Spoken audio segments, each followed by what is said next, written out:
High guys, welcome back to my channel Roop's magic. তো আজকে মাম্মা বানাবে মশালা ছোলা। তো চলো সেই রেসিপিটা দেখা যাক। ভিডিওটা ভালো লাগলে লাইক শেয়ার কমেন্ট সাবস্ক্রাইব করে দিও ও আমাদের সোমা ক্রিয়েশনে ফলো করতে ভুলো না। তো চলো এখন দেখা যাক। তো আজকে আমরা বানাবো মশালা ছোলা। তো এই টাইপের ছোটো যে ছোলা পাওয়া যায় সেই ছোলাটা কিনে একটু ভিজিয়ে রাখবেন। একটা ওভারনাইট ভিজিয়ে রাখার পরে এই ছোলাটাকে ভালো করে সেদ্ধ করে নিতে হবে। ঠিক এইভাবে টিপলে দেখুন বয়েল হয়ে গেছে ভালো করে। তো এইভাবে এটাকে আমরা সেদ্ধ করে রাখবো। এখানে একটা ছোট আলুকে আমি বয়েল করে রেখেছি এবং ছোটো করে কেটে রেখেছি।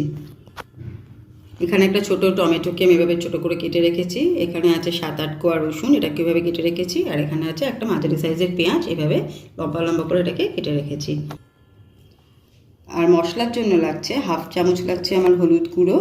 এখানে আছে চাট মশলা 1 চামচ, এখানে আছে 1 চামচ ধনে গুঁড়ো, এখানে আছে কাশ্মীরি মির্চ 1 চামচ, আর এখানে আছে 1 চামচ জিরে গুঁড়ো। তো রান্নাটা সর্ষের তেলে হবে। আমি সর্ষের তেল গরম করে নিয়েছি কড়াইতে। এবার একটুখানি এখানে জিরে ফোড়ন দিয়ে নেব, আর তার সাথে দেবো একটা শুকনো লঙ্কা। ফোড়ন দিয়ে সুন্দর বেশ একটা গন্ধ বেরিয়েছে। এবার আমি এখানে কেটে রাখা রসুনটা দিয়ে দেবো। রসুনটাকে হালকা ফ্রাই করার পরেই পেঁয়াজটা দিয়ে দেবো। পেঁয়াজটা হালকা ভেজে নেওয়ার পর আমি টমেটোটা এখানে অ্যাড করলাম। এখানে স্বাদ মতো নুন অ্যাড করলাম। এখানে আমি এগুলো একসাথে একটু ভালো করে ভেজে নিয়েছি। এবার যে মশলাটা ছিল সবকটা মশলা একসাথে অ্যাড করে দিলাম। এখানে একটু টেস্ট আর কালারের জন্য আমি 1/2 চামচ চিনি ইউজ করলাম, আপনারা চাইলে নাও দিতে পারেন।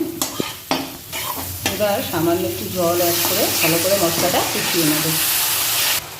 মশলা থেকে ঠিক এভাবে দেখুন যখন তেলটা এভাবে ছেড়ে আসবে তখন আমি এখানে যে বয়েল আলুটা রেখেছিলাম আলুটা এখানে অ্যাড করে দেবো। আলুটাও মশলার সাথে ভালো করে এভাবে মিক্স করে নিতে হবে। আলুটা ভালো করে এভাবে কষিয়ে নেবার পর আমি এখানে যে ছোলাটা ছিল সেদ্ধ করা ছোলাটা এখানে অ্যাড করে দিচ্ছি। এইবার ভালো করে মশলার সাথে ছোলাটাকে আমি মিক্স করে নেব। আমার মশলা ছোলা প্রায় হয়ে এসেছে। আমি এখানে একটু লাস্টে ধনেপাতা কুচিয়ে দেবো। আপনারা যদি না ধনেপাতা থাকে তাহলে ঘি আর গরম মশলা এখানে অ্যাড করতে পারেন। আমার এই মশলা ছোলা একদম রেডি। আমি এবার এটাকে সার্ভ করে ফিরে আসছি।